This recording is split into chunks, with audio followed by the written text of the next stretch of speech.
আমি অনেকবার তওবা করেছি, প্রত্যেকবারই ভঙ্গ হয়েছে, তাহলে কি আমি মুনাফিক হয়ে গেছি? না ভাই, তওবা হওয়ার পর তওবা ভেঙে যাওয়াটা অস্বাভাবিক নয়। আপনারা খুশি হবেন শুনে, আমাদের রব আল্লাহ রাব্বুল আলামিনের একটা গুণবাচক নাম হলো তাওয়াব। কি নাম ভাই? তাওয়াবের মানে জানেন?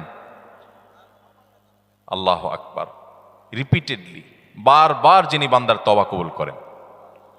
এই জন্য ভাই, একবার গুনাহ হয়ে গেছে, আল্লাহর কাছে তওবা করেছেন, চেষ্টা করছেন যে আর যেন না হয়, কিন্তু আবার শয়তান কাত করে ফেলে দিয়েছে, আবারও তওবা করে ফেলবেন এবং দুর্বল হবেন না। এখানে ইবলিস আপনাকে বলবে, তুই এতবার একই কাজ করে তওবা করছস আল্লাহর কাছে, আবার কোন মুখে তওবা করবি? থাক, বাদ দে।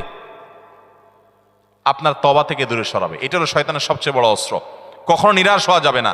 তওবা আগের বারের চাইতে পরের বারটা আরো স্ট্রং করবেন, যে ঠিক আছে আগের বারটা তওবা আমি দুর্বল ছিল, এটাকে আরো স্ট্রং করব, চেষ্টা করবো না ইনশাআল্লাহ।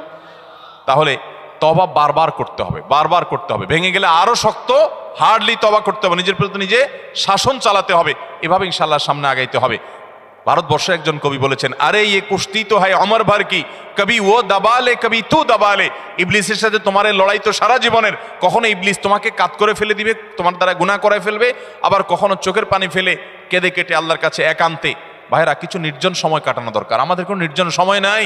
নির্জন সময় হলে ওই মোবাইলে আমরা ঢুকে পড়ি, মোবাইল টোবাইল বন্ধ করে ফেলে দিনে রাতে 24 ঘন্টার ভিতরে 5 ওয়াক্ত নামাজের পরে আগে যে কোনো সময় অন্তত 2-4-5টা মিনিট একটু চিন্তা ভাবনা করবেন, একটু নিজের হিসাব মিলাবেন, আল্লাহর সাথে কথা বলবেন। আজকে একটা গুনাহ হয়ে গেছে, আজকে একটা কাস্টমার মহিলা আসছে, তার সৌন্দর্য দেখে তাকে নিয়ে বাজে চিন্তা জল্পনা কল্পনা করেছি, নোংরামি করেছেন, গুনাহ কাজ করেছেন। কোনো কাস্টমার এসেছে, তার সাথে ফাঁকি ঝুঁকি দিয়েছেন, 2 নাম্বারই করেছেন, মিথ্যা কথা বলেছেন, কিনা দর এত আসে বলেছেন, আসলে এত আসে নাই।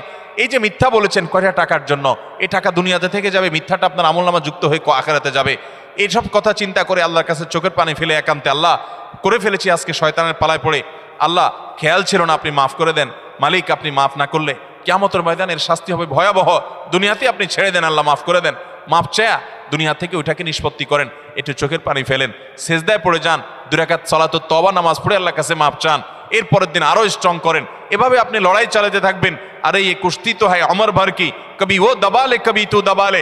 শয়তান গুনাহ কমা আপনার দ্বারা করায় সে জিতে যাবে, আর আপনি তওবা করে চোখের পানি ফেলে গুনাহ মাফ করিয়ে তারপরে আপনি শয়তানের উপরে জিতে যাবেন।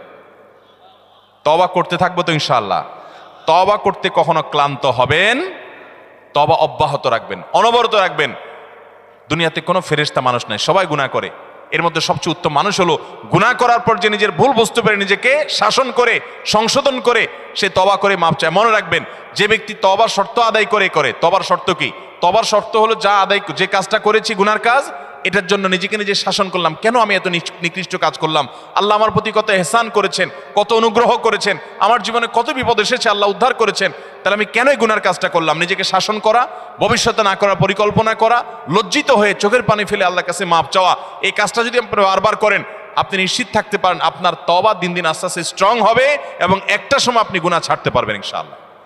এই জন্য তওবা কখনো ছাড়া যাবে, যতবারই তওবা ভাঙুক, তওবা আরো স্ট্রং করে করতে হবে।